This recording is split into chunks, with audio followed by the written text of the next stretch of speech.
Innal hamdalillah nahmaduhu wa nasta'inuhu wa nastaghfiruh wa na'udzu billahi min syururi anfusina wa sayyiati a'malina man yahdihillahu fala mudhillalah wa man yudlil fala hadiyalah. Asyhadu an la ilaha illallah wahdahu la syarikalah wa asyhadu anna Muhammadan abduhu wa rasuluh. Ya ayyuhalladzina amanu taqullaha haqqa tuqatih wa la tamutunna illa wa antum muslimun. Fa inna asdaqal hadithi kitabullah wa khairal hadyi hadi Muhammad sallallahu alaihi wasallam wa syarrul umuri muhdatsatuha wa kullu muhdatsatin bid'ah wa kullu bid'atin dhalalah wa kullu dhalalatin finnar.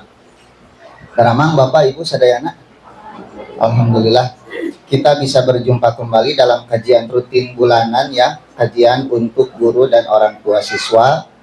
Dan kita masih membahas tentang usulus salasah, 3 landasan pokok. Yang sudah kita bahas tentang apa bulan kemarin? Coba, siapa yang masih lupa? Masih lupa? Sudah ingat belum? Ada 4 kewajiban ya. 4 kewajiban yang harus kita jalani dalam kehidupan itu. Yang pertama menuntut ilmu. Yang kedua mengamalkan apa? Ilmu. Yang ketiga berdakwah, dan yang keempat bersabar. Sabar dalam menuntut ilmu, sabar dalam mengamalkan ilmu, sabar dalam dakwah, dan semua itu tentu tidak bisa kita lakukan kecuali dengan pertolongan Allah Subhanahu wa taala. Karena Allah berfirman, "Wa masabruka illa billah." Tidaklah kesabaranmu itu kecuali datang dari Allah Subhanahu wa taala. Maka yang paling penting Bapak Ibu ngadoa supaya diberi kesabaran. Antaran menjalankan perintah Allah berat, meninggalkan larangan Allah berat, kecuali kalau Allah memberikan taufik dan hidayahnya kepada kita. Berapa banyak orang yang dulu taat kepada Allah, di akhir hayatnya mati dalam maksiat. Itu banyak yang seperti itu. Makanya tiap hari kita berdoa ihdinas siratal mustaqim. Ya Allah, berilah kami petunjuk ke jalan yang lurus. Minimal sehari 17 kali kita meminta hidayah kepada Allah. Supaya kita istiqomah dalam ketaatan. Untuk ngaji seperti ini tanpa taufik dan hidayah berat. Koream. So, mendingan di bumi nonton sinetron Indosiar. Nah, di bumi sinetron Indosiar so ditonton tuh Ibu tentang azab teh karena itu. Nah, kalau mendengarkan kajian itu nundutan kan gitunya, cara rangkel, nyeri cangkeng, nyeri tuur, wah pokoknya hoream we pokoknya mah. Nah, makanya Bapak Ibu datang ke sini itu hidayah dan taufik dari Allah Subhanahu wa taala.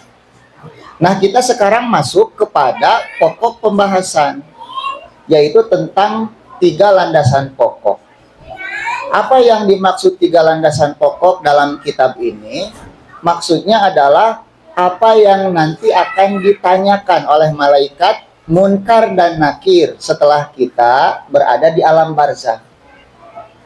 Kita hidup di dunia ini, Bu, ada yang 60 tahun, 65, 70, bahkan kurang dari itu sudah meninggal dunia. Karena usia kita mah nggak akan lama. Kata Nabi, usia umatku itu antara 60 70 tahun. Jadi ayah ngetos 55 tahun. Namun ayah berarti 5 tahun deui teh. Tereh maut gitu. Karena hidup kita itu semakin hari, bahkan setiap detiknya semakin berkurang jatah hidup itu. Malaikat maut masuk ke rumah kita, keluar deui, masuk. Kadang kita menemukan ada yang dicabut nyawa di rumah kita. Nganu dicabut nyawa nanti cucumu keningnya. Kadang rengit, itu teh yang mencabut nyawa tuh bukan kita, tapi malaikat mau.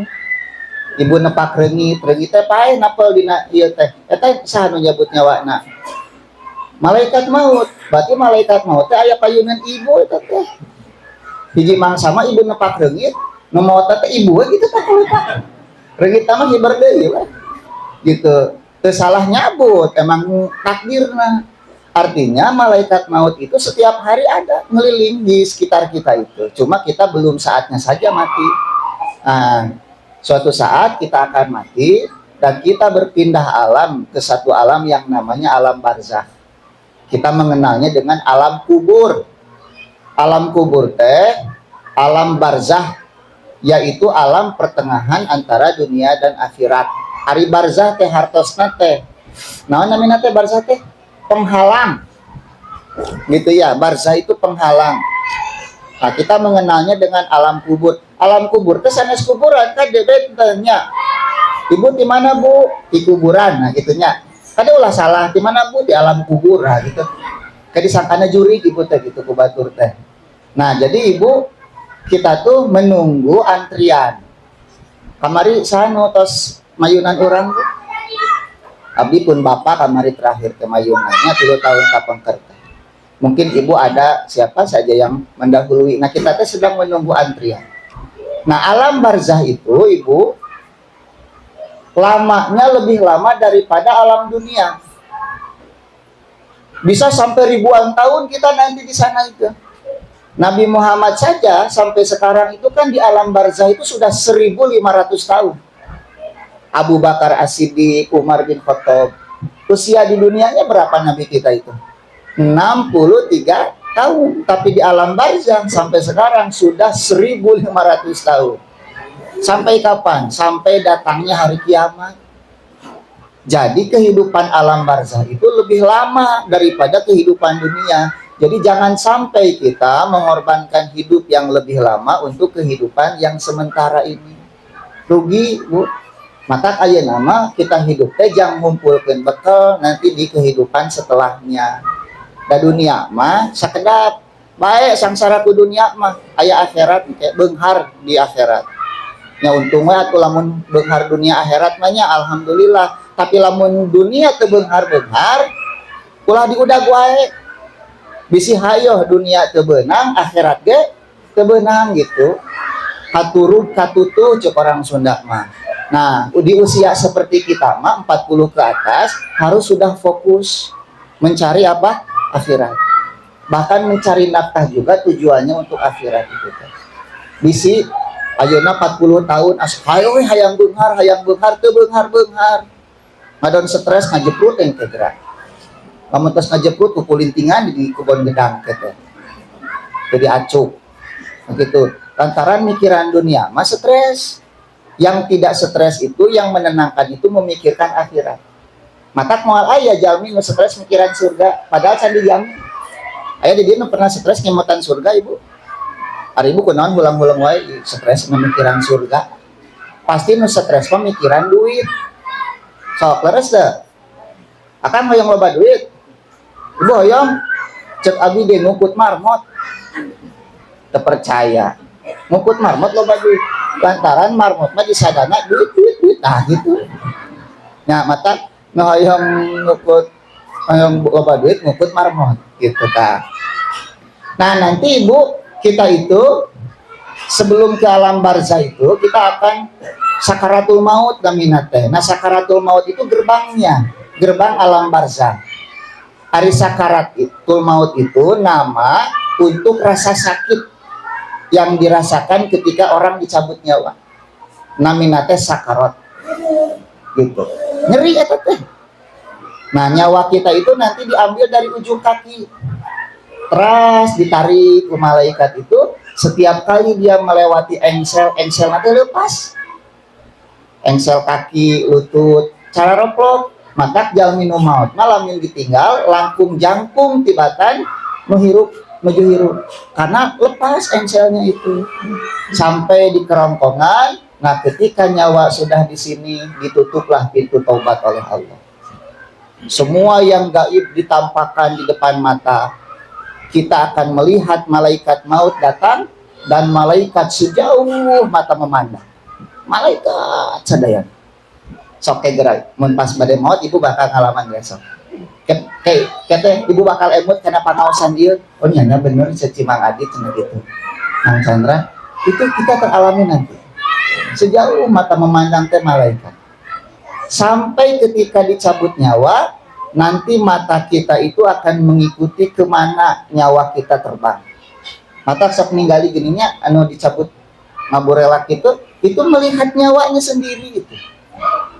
Nah, jadi mata kita itu menjadi tajam. Cabut gitu. Teras dikuburkan orang teh, teras dibangkitkan di alam barzakh, didatangi oleh dua malaikat munkar nakir, ditanya tentang 3 pertanyaan. Anu kahiji naon? Man rabbuka, siapa Tuhanmu? Yang kedua, ma dinuka, apa agamamu? Yang ketiga, ma ilmuka bihadzal rajul, apa yang engkau tahu tentang laki-laki ini? Laki-laki ini teh saha Ibu? Nabi Muhammad Shallallahu Alaihi Wasallam. Ayeuna orang bahas nu kahiji. Sok kira-kira tiasa ngajawab henteu lamun urang ditaros.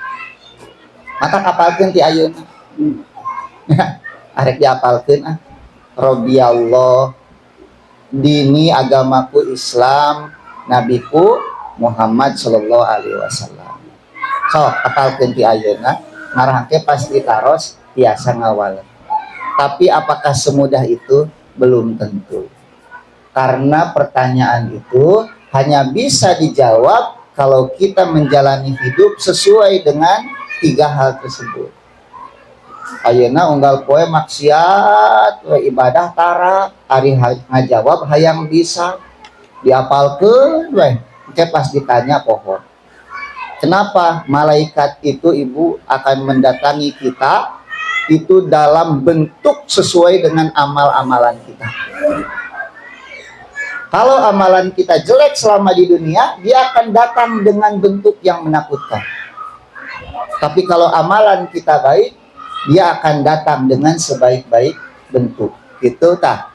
Nah, ayeuna lamun ditaros man rabbuka, siapa Tuhanmu, maka katakanlah Robbiyallah. Robku adalah Allah. Robku adalah Allah.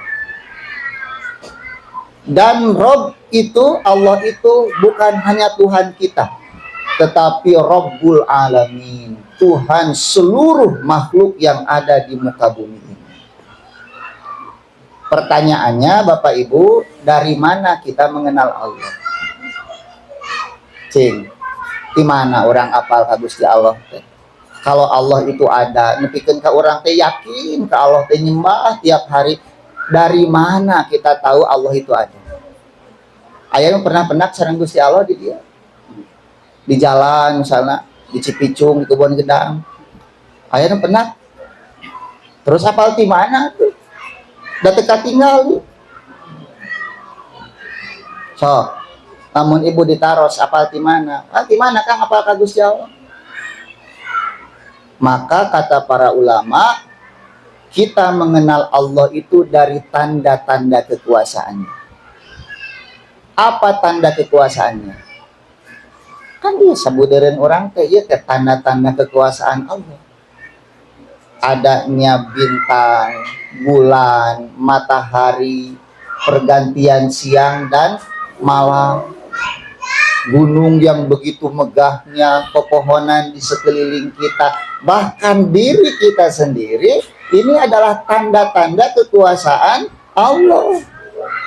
Makanya di dalam Al-Quran Allah berfirman apa? Inna fi khalqis samawati wal ardi, sesungguhnya di dalam penciptaan langit dan bumi, wahtilafil laili wan nahar, dan bergantinya malam dan siang, la ayatin liulil albab, merupakan tanda-tanda kebesaran Allah bagi mereka yang mau berpikir. Nah, inilah yang disebut dengan ayat apa namanya itu?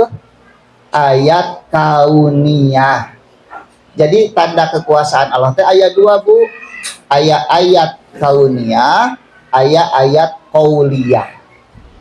Kauniyah itu berkaitan dengan alam semesta.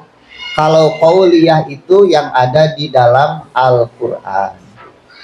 Karena kedua-duanya adalah tanda-tanda kekuasaan Allah, maka yang kauniyah dan qauliyah itu tidak akan bertentangan. Gitu ya, tidak mungkin alam semesta ini, ayat-ayat yang ada di alam semesta ini berbenturan dengan yang apa di dalam Quran, itu nggak mungkin. Nah, oleh sebab itu, punten ieu ka ibu guru nu ngajarkeun fisika, ngajarkeun biologi, ngajarkeun geografi, yang pertama kali harus mereka tanamkan kepada anak muridnya itu tentang ketauhidan. Karena ilmu biologi, ilmu fisika itu teh tanda-tanda kebesaran apa? Allah. Jangan sampai pintar secara sains tetapi akidahnya kufur kepada Allah. Siga saha? Siga Stephen Hawking lah zaman ayeuna. Apa Ibu Stephen Hawking? Hendak di mana? Kenal gitu? Dengan apa gitu? Itu ahli fisika abad modern itu. Tapi dia punya kesimpulan apa? Ilmu fisika itu, kata dia, hampir-hampir bisa memecahkan misteri penciptaan alam semesta tanpa harus melibatkan Tuhan, katanya. Jadi alam semesta ini terbentuk bukan karena ciptaan Allah, tapi karena hukum alam saja, seperti itu. Kan anehnya, beki pinter tapi beki ateis. Nah, harusnya anak-anak kita itu ketika belajar biologi, dia tahu apa yang dia pelajari itu tanda-tanda kekuasaan Allah. Mempelajari rumitnya jantung, sok bayangkeun Ibu, eta jantung sakitu rumitna. Anu ngaturna teh saha eta teh? Da sanes urang. Aya nu ngatur jantung di dieu, ngatur nyalira jantung. Eta lamun bade bobo kumaha ngaturna eta? So, kita tidur, jantung kita tetap bergerak kan, tetap berdenyut, gak ada yang ikut berhenti. Mata kita, telinga kita, rumit, kata usaha menyiptakan Allah. Makanya jangan sampai di atas itu ada kurikulum yang bertentangan dengan ajaran Islam. Manusia pertama dalam Islam itu Adam alaihi salam. Tidak boleh ada teori evolusi di sini. Tidak boleh ada teori evolusi diajarkan di sekolah ini, tidak boleh. Karena teori evolusi itu hanya mengarahkan manusia kepada ateisme. Sehingga manusia mengira bahwa dia itu berasal dari makhluk yang lebih sederhana dari yang sekarang ini. Emang dulu Allah menciptakan Adam ke siga kumaha gitu. Allah itu menciptakan Adam fi ahsani takwim, dalam kondisinya yang sudah sempurna seperti ini. Fi ahsani takwim, kata Allah. Ayeuna diajarkan teori evolusi. Mimitina tina siga monyet tuluy. Jadi kieu gitu. Yang sampai sekarang apa yang dikemukakan oleh Darwin itu tidak pernah menjadi hukum. Berabad-abad, berpuluh-puluh beratus tahun hanya teori. Pernah nggak hukum Darwin? Nggak pernah kan? Tapi teori Darwin. Beda dengan gravitasi. Gravitasi bumi itu hukum, bukan teori. Karena pasti. Tapi Darwinisme nggak pernah. Tidak pernah menjadi hukum. Selalu teori. Karena selalu dibantah. Dan Ibu tahu pelajaran-pelajaran Pithecanthropus erectus, Homo sapiens, itu dari mana asalnya? Kadang hanya gigi yang ditemukan kan, gigina siga kitu, kemudian diropea jadi jelemana siga kitu. Bawa huntu naon teh. Keapal. Nah, kan pernah ada penelitian ternyata gigi yang ditemukan itu gigi babi lain gigi jalmi. Tapi kemudian dibikin jadi syariga monyet cenah gitu kan. Sampai ada yang disebut missing link, rantai yang terputus yang sampai sekarang tidak pernah ditemukan. Yang mana yang terputus itu? Matak monyet di kebun binatang nepikeun ka ayeuna asa can aya nu jadi jelema. So, Ibu jalan-jalan unggal poe ka kebun binatang, asalna monyet nah jadi jelema itu di kurungan bahaya. Jadi satu-satunya manusia turunan monyet itu ya si Darwin itu sebetulnya. Mata engke lamun aya perdebatan manusia turunan Adam, manusia turunan monyet. Ibu mau milih yang mana? Kelompok yang mana? Kalau ada yang mau membela teori Darwin, ke kelompok membelah dia turunan monyet tulisan dirinya. Abdi Marek masuk ke turunan Nabi Adam gitu. Makanya di atas nih harus ini bagian kurikulum, coba lihat ada tidak teori-teori yang bertentangan dengan syariat, gak boleh diajarkan kepada anak itu. Karena itu bisa merusak akidah mereka nantinya. Ya, nah, jadi alam semesta ini ciptaan Allah, tanda-tanda kekuasaan Allah bagi mereka yang mau berpikir. Gitunya. Kemudian yang berikutnya Bapak Ibu yang dirahmati Allah Subhanahu wa taala, mana dalil kalau Allah itu Rabbul Alamin? Ya, tentu kita sering membaca Al-Fatihah. Ya. Bismillahirrahmanirrahim. Alhamdulillahi Rabbil Alamin. Rob itu sendiri apa sih artinya? Rob itu artinya adalah ma'bud. Rob itu artinya Khalik yang menciptakan. Rob itu artinya Khalik yang menciptakan. Jadi alam semesta ini diciptakan oleh Allah. Yang kedua, Rob itu yang mengatur seluruh apa? Kehidupan manusia, kehidupan alam semesta. Yang ketiga, Rob itu yang memberi rezeki. Yang keempat, yang menghidupkan dan mematikan. Nah, itu teh Rabbul Alamin. Jadi yang mengurus hidup kita tuh siapa Bapak Ibu? Yang mengurus anak-anak kita? Allah. Yang memberi rezeki mereka siapa? Bukan kita ya. Nah, maka kula sok hariwangku urusan rezeki. Rezeki mah tos diatur ku Allah sadayana. Aya nu stres kene mikiran rezeki, tapi hirup kene nepi ka ayeuna. Nah, geuning teu maot-maotnya urang teh. Nah, ciri jalmi seep rezeki naon? Maot. Kita masih hidup berarti rezekina aya kene. Mata ulah rudet ku mikiran rezeki. Kunaon urang betrudet mikiran rezeki lantaran rezekina ku urang dipersempit hanya sebatas uang saja. Jadi rezeki Allah yang begitu luas dipersempit. Mata ibu lamun ngadangu rezeki nu kabayang naon? Ah, nu sareurik kapanggih jawabanna. Pasti nu kabayang duit, warnana beureum pasti. Selalu seperti itu. Makanya kita hidupnya sempit. Kenapa? Karena rezekinya dipersempit oleh siapa? Oleh pikiran kita sendiri. Jadi lumun boga duit, boga rezeki, teu boga duit, nah, lupa, mata masih melihat, lisan masih bisa bicara, telinga masih bisa mendengar, gitu. Aya memikiran kuliah budak, aduh teh kumanya budak kuliah mayarna mahal, padahal budakna TK kene gitu. Jadi lah kene stres nanti ayeuna kuliahna acan. Sok ibu bayangkeun. Betul nggak cara berpikir kita seperti itu? Nah, kalau kita mengaku Allah itu Rob kita, kenapa kita bingung urusan rezeki? Coba. Bahagia menurut Nabi itu apa standarnya Ibu? Bapak? Bahagia menurut Nabi standarnya apa?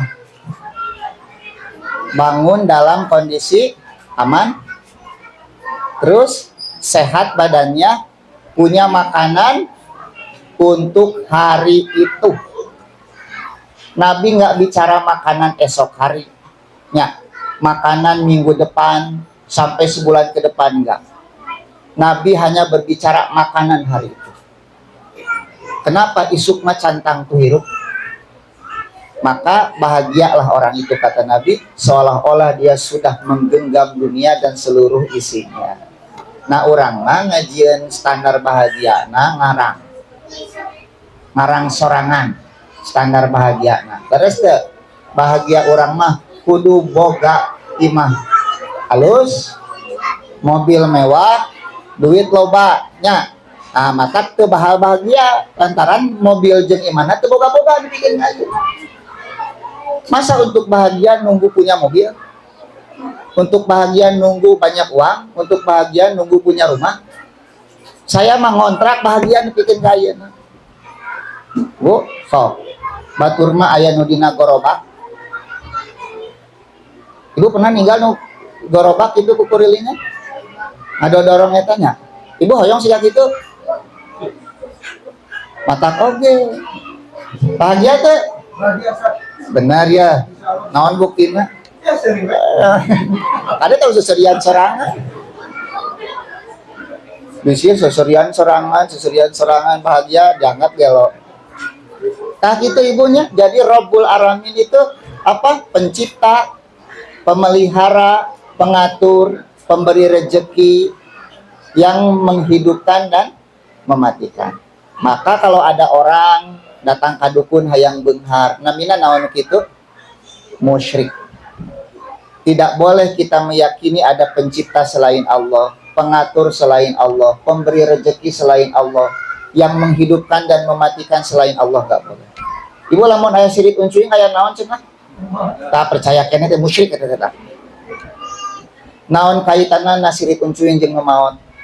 Yang mencabut nyawa itu Allah, bukan sirik uncuing. Ibu teu damang nu ngadamangkeun saha? Lain dokter. Yang mengatakan dokter yang menyembuhkan, musyrik dia. Lalu jangan naon atuh datang ke dokter, eta mah bagian tina naon ikhtiar urang. Gitu. Yang memberi ilmu kepada kita siapa? Guru atau Allah? Guru itu wasilah saja. Jadi semuanya kembali kepada Allah. Ya tisaha cai abdi ya. Di Gusti Allah. Ngan melalui seseorang. Ini teh rezeki dari arah yang tidak disangka-sangka. Rezeki sanes ya. Tah, iya teh kete ditaros ku Gusti Allah teh. Summalatus aluna yauma idzin anina. Gitu Bu. Matanya kade yakini Rabbul Alamin itu Allah. Tidak ada kecuali Allah Subhanahu wa ta'ala. Terus apalagi Ibu? Karena Allah itu Rabbul Alamin, berarti kewajiban kita apa? Beribadah kepada Allah. Gitu ya. Dan ibadah itu apa? Banyak bentuknya. Cuma rukunnya 3, rukun ibadah itu. Rukun agama itu dan rukun ibadah itu 3. Islam, iman, dan ihsan. Iman itu apa? Islam itu apa? Syahadat, sholat, zakat. Kemudian apa lagi? Puasa, zakat, dan menunaikan haji bila mampu. Iman itu iman kepada Allah, malaikat Allah, rasul-rasul Allah, kitab Allah, hari akhir, dan kepada takdir. Dan ihsan yang ketiga, kita selalu merasa diawasi oleh Allah Subhanahu wa ta'ala. Ta eta rukun ibadah teh anu pokokna Islam, iman, dan ihsan. Siga kitu. Ka eta mah kedah dikaji deui engke aya ieu na. Tangkel ibadah teh ada ibadah yang berupa lisan, ibadah berupa perbuatan, ada juga ibadah hati. Ibadah hati siga naon? Niat. Itu ibadah itu teh. Niat itu ibadah. Mahabbah, kecintaan. Apalagi tawakal kepada Allah. Berharap hanya kepada Allah, takut hanya kepada Allah. Itu semua ibadah hati. Itu harus ada dan tidak boleh diberikan kecuali kepada Allah Subhanahu wa ta'ala. Nah, siga niat Ibu itu asalnya di dalam hati. Niat itu. Nanti ada ibadah lisan. Siga zikir kepada Allah, kemudian membaca Al-Qur'an. Lamun Ibu takbir salat tekenging balem. Tapi harus Allahu Akbar. Siga takbirannya, takbiran ieu we Bu teh. Karena Bu takbiran dinaon ngajero hate. Takbir itu harus diucapkan karena dia ibadah lisan. Ada ibadah perbuatan seperti apa? Salat, puasa. Ada ibadah harta, zakat. Semua itu ibadah. Makanya kata para ulama, ibadah itu segala sesuatu yang dicintai oleh Allah, diridhoi oleh Allah, baik berupa ucapan, perbuatan yang nampak ataupun tersembunyi. Itu ibadah. Nah, itulah konsekuensi dari Rabbul Alamin. Makanya Ibu nanti ibadah-ibadah itu tidak boleh kita berikan kepada selain Allah. Semua ibadah yang diberikan kepada selain Allah namanya musyrik, termasuk ngadoa. Doa itu ibadah loh ibu. Makanya ibu tekenya ngadoakan tos mau tekenya. Misalnya sumping ke kuburan, ieu mah ada kuburan wali songo. Terus ibu teh ngadoa wali itunya pangdugikeun doa abdi ka Gusti Allah, tawasul jeung kuburan, itu nggak boleh. Berarti kita meminta kepada orang yang sudah meninggal dunia.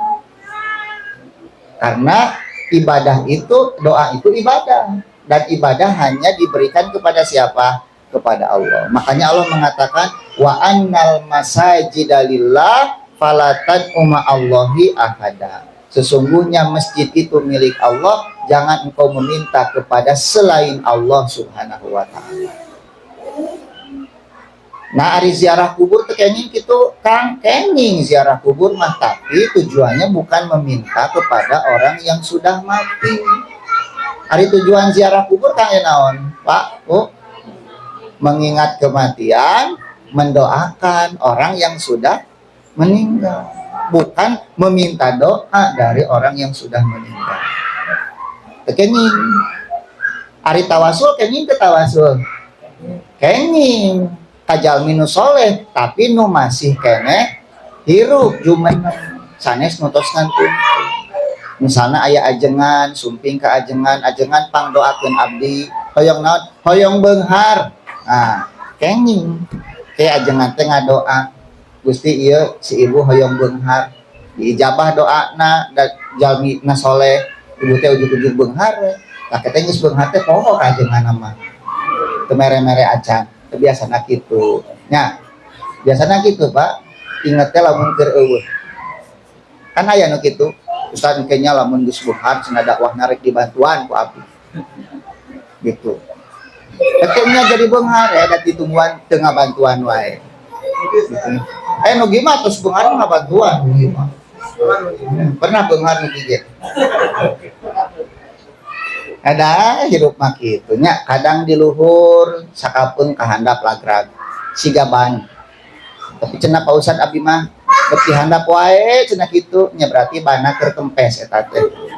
Kudu dikompak. Nah, dikompakna ku takwa. Lantaran dengan ketakwaan Allah memberikan rezeki dari arah yang tidak disangka-sangka. Bisi orang teh kurang istighfar gitu tah. Kurang sholatna kurang seueur, eta teh kan kunci-kunci rezeki teh seueur. Ibu teh orang bahasnya kunci-kunci rezeki. Ikhtiar mah ngan salah satu dari kunci apa? Rezeki. Nah, cuma manusia itu banyak mencari rezeki dari ikhtiar saja, dari bekerja. Tungtungna metet bibinya gitu jelema teh, ari panto nu lain ditinggalkeun. Kan aya panto istighfar, panto takwa, panto sholat, panto doa, panto silaturahim, panto sodako. Eta teh panto-panto rezeki eta teh. Ari ayeuna jalmi metet hiji dina panto anu ikhtiar gitu. Padahal rek didamel ti enjing dugi ka enjing keneh, rezeki urang mah sakitu-kituna. Jadi ibu harus ingat, sekeras apapun kita bekerja itu tidak menambah rezeki kita. Lantaran rezeki mah tos sakitu we urang nepi ka mau. Kan kita tidak tahu besaran rezeki kita itu sebesar apa, makanya kita berikhtiar gitu.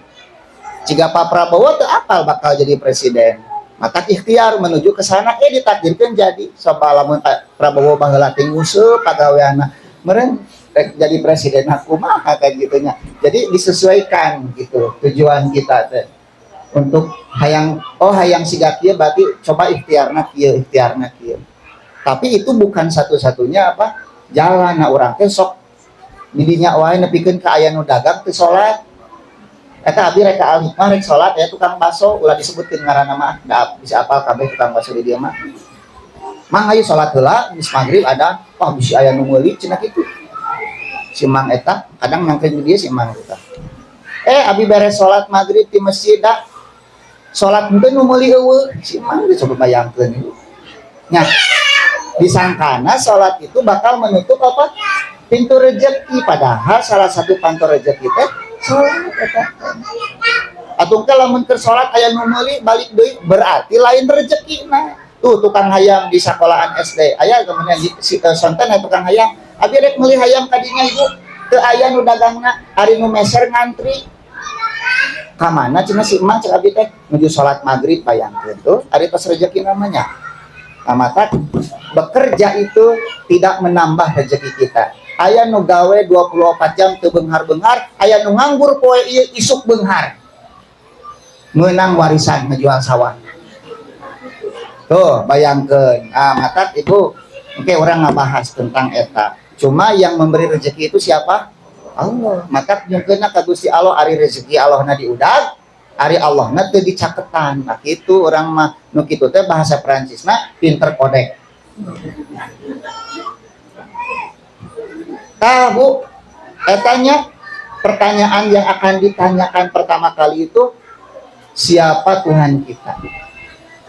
Bagaimana supaya kita bisa menjawabnya? Tadi menyembah kepada Allah, hanya bertawakal kepada Allah, berdoa hanya kepada Allah, meyakini tidak ada Tuhan kecuali Allah Subhanahu wa taala. Itulah kunci supaya kita bisa menjawab pertanyaan munkar nakir.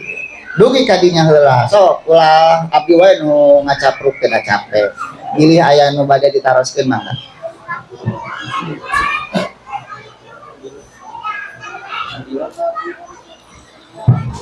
Alhamdulillah tadi kita sudah mendengar begitu banyak dari Ustaz Chandra Abdul Rahman. Sebelum saya buka sesi pertanyaan, saya ingin memberikan informasi bagi wali murid yang belum bisa menghadiri kajian rutin, bisa melihat cuplikannya di channel YouTube Sekolah Tasdik. Dan jangan lupa subscribe. Kemudian agar pemahaman kita lebih dalam lagi, sesi pertanyaan dibuka. Bagi wali murid yang ingin bertanya dipersilahkan.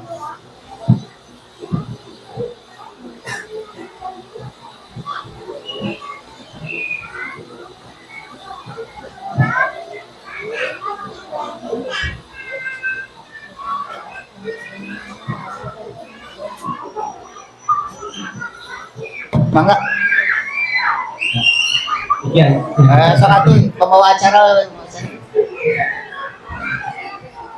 Ustaz, di kalangan kaum muda gitu ya, sering gitu melihat itu fenomena overthinking. Ya. Bahkan saat itu ada overthinking gitu ya. Nah itu teh kenapa Ustaz? Ya. Saya melihat fenomena overthinking itu sebetulnya mengarah pada satu saja. Apa? Lemahnya iman terhadap takdir. Dia tidak memahami takdir secara mendalam, sehingga kurang keyakinannya dengan takdir Allah. Mata liar cara berpikirnya. Dia lupa bahwa semuanya itu hidup itu sudah diatur oleh Allah. Dia lupa bahwa kehidupan itu tidak seperti apa yang dia inginkan gitu, tetapi seperti apa yang dia jalani. Hidup itu seperti itu. So, ibu selama ini pernah merasa tidak bahwa apa yang ibu jalani itu, kehidupan ibu itu ya apa yang ibu jalani ini saja, dan apa yang diharapkan itu seringkali tidak kita dapatkan. Beres tak? Nah, kalau kita yakin dengan takdir, itu akan sudah saja apa yang ditakdirkan oleh Allah itu apa yang terbaik untuk kita. Kita itu menjadi stres karena kita tidak mau menerima kenyataan, tidak mau menerima takdir. Gitu. Abi mah dah hoyong kieu Gusti, alim hoyong sanes kieu tah kitu sok kitu. Padahal keinginan itu tidak pernah bisa merubah kenyataan. Keinginan-keinginan kita itu tak bisa merubah kenyataan. Kalau gitu, makanya Nabi mengatakan adlun fiya qada'uka ya Allah, bagaimanapun takdirmu itu adil untukku. Jadi terima saja. Ya, dan husnudzon kepada Allah bahwa hidup kita seperti ini yang terbaik. Gitu. Tetapi Allah pun menyuruh kita untuk terus berusaha. Artinya iman kepada takdir itu adalah ibadah, berusaha juga adalah ibadah. Dan kita berusaha itu tujuannya ya menjalankan perintah Allah. gitu. Lamun tidak berusaha, tidak ikhtiar, kita dosa, itu saja prinsipnya. Apalagi bagi mereka yang sudah punya tanggungan hidup misalnya. Siga iki kamari rek ngalamar terjadi gagal. Kita pun nanya kita apa saya tujuan nama rek ngalamar istri terjadi gitu. Eta teh takdir gitu. Bisa jadi di dia teh kata aya nu leuwih hade gitu. Kenapa naon ki? Ieu mah iklan kerantung. Iklan gratis sok. Itu kudu maya jeung abdi mah ki. Tapi suatu saat pasti iki akan mendapatkan apa? Akan mendapatkan hikmahnya gitu. Jadi gak usah sugana kieu kita orang teh menyiksa diri dengan pikiran kita sendiri. Jadi yang menyiksa hidup kita itu pikiran orang sorangan sebetulnya mah. Bukan realita yang ada, bukan, tapi ini nih. Kita menyiksa diri dengan pikiran kita sendiri. Loba suudon orang teh. Apa suudon itu? Berburuk sangka. Aya jelema ngaliwat teu nanya ka urang suudon. Buat ninggali kan gitunya. Si gana ngewa ka urang tuh, padahal batur aya nu rusuh, wah sombong, padahal nyeri beuteung kan apa urang mah. Wah yang ka WC eta teh kan langsung sombong cina ieu mah ustaz teh tarananya kan gitu. Sebetulnya yang membuat kita menyiksa itu ya prasangka-prasangka kita. Makanya di dalam Al-Qur'an inna ba'dadh-dhanni ismun, sesungguhnya sebagian prasangka itu dosa. Tapi orang loba suudon. Apalagi kalau suudon itu kepada Allah Subhanahu wa taala. Nabi mengatakan, Allah berfirman, ana indal dhanni abdi, aku itu tergantung prasangka hambaku kepadaku. Tamatat husnudon kita Gusti Allah. Nya karek sakitu atuh mah. Karek sakitu nya. Jadi Bapak Ibu yang dirahmati oleh Allah, overthinking itu kenapa? Karena kita kurang iman dengan takdir Allah Subhanahu wa taala. Kita lebih percaya omongan ini, omongan itu daripada omongan Nabi sallallahu alaihi wasallam. Nah gitu tah. Aya deui nu ditareskeun. Naras deui. Hah? Atas. Jazakallahu khairan Ustaz. Bagi para wali murid dan para guru bisa ditanyakan. Tas paling ntar sih nama ki.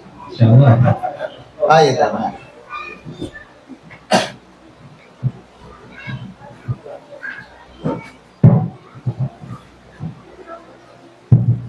Bismillahirrahmanirrahim. Assalamualaikum warahmatullahi wabarakatuh. Waalaikumsalam. Izin bertanya Ustaz. Tadi terkait dengan ketika bertakwa maka akan didatangkan rezeki dari yang tidak diduga-duga. Iya.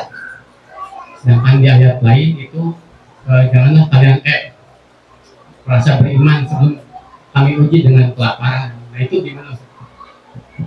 Assalamualaikum. Jadi kieu takwa itu bersabar dengan ujian itu bagian dari ketakwaan. Walanabluwannakum bisyai'in minal khaufi wal ju'i wa naqsin minal amwali wal anfusi wasamarat wa basyirin sabirin, dan berilah kabar gembira bagi mereka yang sabar. Nah sabar itu bagian dari takwa. Cuma untuk meraih takwa itu harus melalui ujian. Ayeuna orang merasa takwa diuji ge henteu. Ahasibana su'anjut rabu an yaqulu amanna wa hum la yuftanun, kata Allah. Apakah manusia akan dibiarkan begitu saja mengatakan kami beriman padahal mereka belum diuji? Jadi keimanan dan ketakwaan itu muncul setelah proses ujian. Can diuji soh mengatakan takwa, mengatakan iman padahal belum teruji. Jadi itu bagian dari ketakwaan, menguji ketakwaan kita. Nah nanti dengan kesabaran, ketakwaan Allah mendatangkan pertolongan. Makanya wasta'inu bisobri wasolat, minta tolonglah kepada Allah dengan sabar dan sholat. Jadi anu masih sulit pekerjaan sok sing sabar, lobakeun sholatna. Ada yang sakit sing sabar, lobakeun sholatna. Gitu, nanti Allah datangkan kesembuhan, Allah bukakan pintu rezekinya, Allah datangkan jodohna. Ki boal kurang istighfar ki nya sing loba istighfar tentunya sing loba istighfar ke rezekina didatangkeun gitu. Istighfar itu bagian dari ketakwaan juga. Fastaghfiru rabbakum innahu kana ghafara yursilis samaa alaikum mitrara. Kuloba istighfar lamun nuju halodo Allah nurunkeun hujan. Wa yumdidkum bi amwal wa bani. Allah akan berikan kepadamu harta dan anak-anak. Wa yaj'al lakum jannat. Allah berikan kepadamu kebun. Wa yaj'al lakum anhara. Dan Allah berikan sungai yang akan terus mengalir. Tina istighfar eta. Jadi nu hoyong seueur artos istighfar. Kenging nah betul kenging. Ya Allah yang nyuruh kok. Yang ingin banyak uang, perbanyak istighfarnya. Yang ingin sehat badannya, perbanyak istighfarnya. Yang ingin anaknya banyak, perbanyak istighfarnya. Da orang mah ancin anak teh. Ngadon 2. Tungtungna rezekina terbatas karena anaknya terbatas, karena anak itu pintu rezeki. Mata kolot urang baheula sareueut geningnya budak nantinya. Hartanya pun banyak, tanahnya lega, rumahnya sabaraha hiji. Ketika KB hiji 2, ya segitu saja rezekinya karena pintunya ditutup. Setiap anak itu membawa apa? Rezekinya masing-masing. Maka kalau baheula mah nyebut loba budak, loba rezeki. Eta teh hadis Nabi. Setiap anak itu membawa rezekinya masing-masing. Nah, urang mah 2 cukupnya sakitu rezekinya. Gitu. Sok anu anakna loba tinggal di taneuhna, di Garut tuh loba. Wah, taneuhna teh dibagi-bagikeun ka barudakna teh. Kitu nya matak budak mah kuduna minimal lamun sehat istri mah 10 kengkenya. Eta teh minimal. Ali bin Abi Thalib sabaraha putrana? Asa? Sok kaseueurnya. Anas bin Malik terang ke sabaraha putrana? 100. Itu sahabat Nabi itu anak Bima itu 100 anaknya itu. Bayangkan eta kuat kumaha istrina. No. Nya bibitna ya. Bibitna ya sahabat iki. Ya. Eta mah babna beda deui khusus bapak-bapak eta mah. Bisi aya nu baeut. Khusus bapak-bapak eta babna. Makanya Anas bin Malik itu hartanya banyak dan beliau meminta didoakan oleh Allah untuk dibanyakan hartanya. Makanya ada doa Allahumma aksir mali wa waladi. Allah perbanyaklah hartaku, perbanyaklah anakku. Boleh minta banyak uang itu boleh kepada. Cuma ada syaratnya nanti kata Nabi, limanit taqwa, bagi orang yang bertakwa. Ketakwaan ini yang menjadi rem supaya hartanya tidak menjadi maksiat kepada Allah. Gitu. Nah jadi gitu Kangnya, itu bagian. Terus 10:30 bade.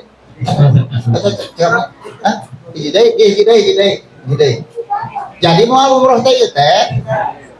Calonnya promosi. Oh, ulah. Assalamualaikum Ustaz. Ya. Ustaz berkenaan dengan rezeki Ustaz. Ya. Bagaimana dengan mindset sebagian kaum muslimin itu yang mengatakan bahwa ketika kita beribadah kepada Allah lalu diniatkan karena kita ingin mendapatkan rezeki dari Allah, ya. Sesungguhnya itu adalah perbuatan yang terlalu hina untuk dilakukan, ya. Melakukan sebuah ibadah tetapi diniatkan karena ingin mendapatkan harta atau rezeki. Itu ya. gimana sih?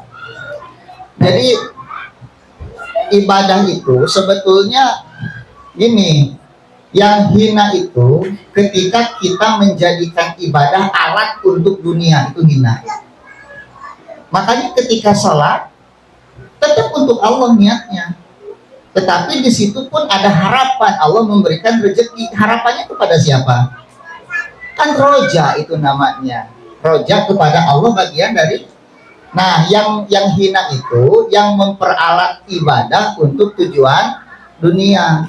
Jadi untuk Allahnya tidak ada sama sekali.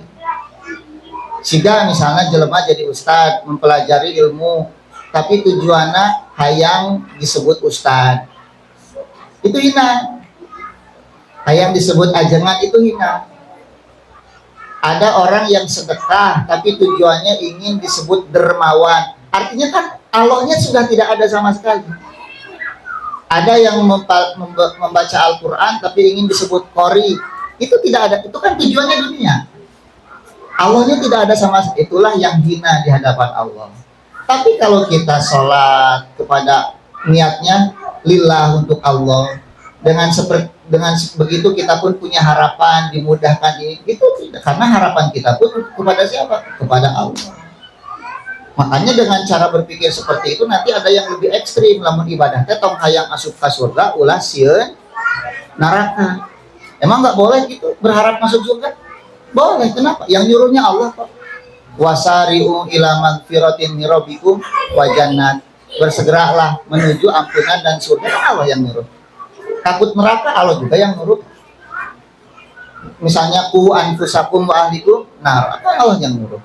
Nah, jadi selama Allah yang nyuruh dan kita berharapnya kepada Allah, itu ikhlas. Gitu ya, itu ikhlas. Maka ngarah halal kurna sukses loba takwa ka Gusti Allah jeung loba istighfar.